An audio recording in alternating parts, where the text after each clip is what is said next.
नमस्कार. आज आम्ही तुमच्या समोर एका लघुकथेचं वाचन करणार आहोत. ही लिहिली आहे आमचा मित्र भरत सरगर यानं. चला तर सुरू करूया.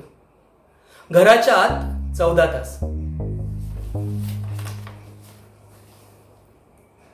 पंतप्रधान महोदयांनी घोषणा केली आहे, रविवारी घरात राहायचं, सकाळी 7 ते रात्री 9 पर्यंत. रघुने सर्व ऐकलं. त्याला जरा बरं वाटलं. राष्ट्रप्रेम आणि इतर काही भावना जागृत झाल्या. अशाच भावनांच्या जाळ्यात गुंतलेला असताना सौनं सॅनिटायझरची बाटली पुढे केली.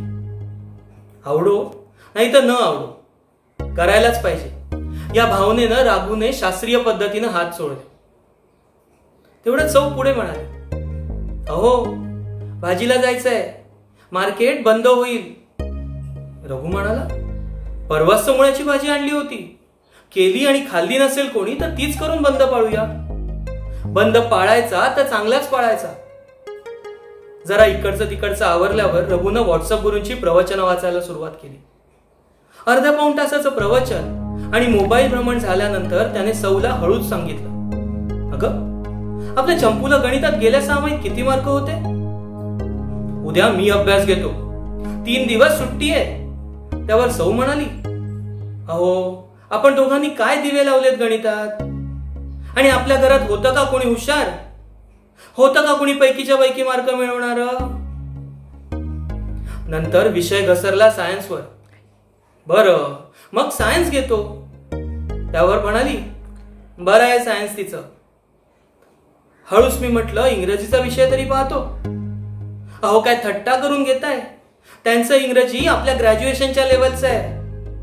त्यांच्यासमोर डिक्शनरी काढून की आपली अब्रू काढायची? काय नाही, तुम्ही शांत राहा.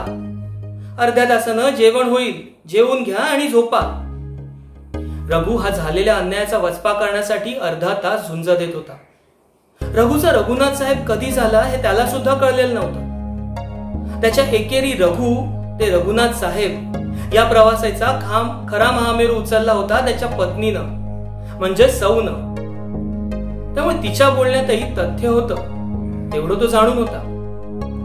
रघुला मुलं कधी मोठी झाली हे कळलेलंच नव्हतं. तो आपला हा वाढदिवस ते पुढचा वाढदिवस यामधील बर्थडे केक, गिफ्ट्स या व्यतिरिक्त मुलाच्या संगोपनातील आपलं कर्तृत्व फार कमी असल्याचं त्याला जाणवलं. आपण वडील ते समन्वयक मित्र म्हणून प्रवास करण्याचं त्यानं ठरवलं. त्यातच जेवण आलं आणि ताटात त्यांच्या आवडीच्या कोथिंबिरीच्या वड्या पाहून त्याने जेवणावर चांगलाच ताव मारला. एरवी उद्याच्या ट्रेन पकडायच्या नादात झोपणारा रघु आज अंथरुणावर निवांत बसला होता. थोड्या वेळानं सौ आली आणि म्हणाली, काय म्हणत होतात मगाशी? रघुचा चेहराच पडला. म्हणजे सौ आपला अपमान करत होती की आपली समजूत काढत होती यात संभ्रमात राहिला. सौनं पुरतं जाणलं की स्वारी काही जागेवर नाही. नंतर हळूच सौनं विषय उजळणीसारखा काढला आणि म्हणाली, अहो आपल्या वेळेचं शिक्षण ते वेगळं होतं. मी पाहिलंय, त्यांच्या अभ्यासाची लेवलही आता खूप वाढली आहे. सर्वात महत्वाचं म्हणजे आपल्या आवाकाच्या आणि वेळेच्या बाहेर गेलंय. त्यांचं शिकून करायचं म्हटलं तर वेळ कुठे आहे आपल्याला? उगाच त्या मुलांना डिवचून काही करण्यापेक्षा त्यांच्याशी बोलून त्यांच्याच विश्वात जागा करून घ्यायची. जागा मिळत नाही तर ती कशी मिळवायची हेच तर खरं कसब आहे. त्यातल्या त्यात आपला मुलगा शिक्षणात बरा आहे, करतो त्याच्या परीने. अहो चांगला प्रयत्न करतात आपली मुलं, तीही कंटाळतात. त्यांची पण कॅपॅसिटी आहे. शिवाय आजकाल ही मुलं काय काय शिकून येतात. तुम्हीच त्यांच्याकडून बरंच काही शिकू शकता. त्यांना शिकवण्यापेक्षा त्यांच्याकडनं शिका. अहो खरंच त्यांना आपल्यापेक्षा नवीन तंत्रज्ञानातलं जास्त कळतं. पुढची पिढी ही मागच्या पेक्षा ऍडव्हान्स असते. मी काय म्हणते, त्यांच्याकडूनच अलगद मोबाईल मधलं तुमच्या गरजेचं ऍप शिकून घ्या. तुम्हाला फक्त व्हॉट्सअप माहिती आहे, पण तुमचा मुलगा इंस्टाग्रामवर सारखा असतो. पालक म्हणून आपली जबाबदारी पार होईल आणि आपल्या मोबाईलचा वापरही आपल्याला कळेल. हळूहळू रघुच्या डोक्यात प्रकाश पडू लागला. एवढं बोलून सौ झोपी गेली. पालकत्वाची 10 पुस्तके वाचून जेवढं समजलं नसेल ना, तेवढं समजल्याच्या नादात कधी डोळा लागला हे रघुला कळलं देखील नाही. पालकत्वातील वडिलांचा प्रयोग करायचं ठरवलं होतं. त्यानुसार आज रघुनं कोणालाच सकाळी 7लाच उठा रे, शाळेत जायचं नाही का, असले फालतू प्रश्न न करता आपल्या सकाळचा दैनंदिन कार्यक्रम उरकला आणि 9:30ला घोषणा केली, आज मदर्स डे साजरा करायचा.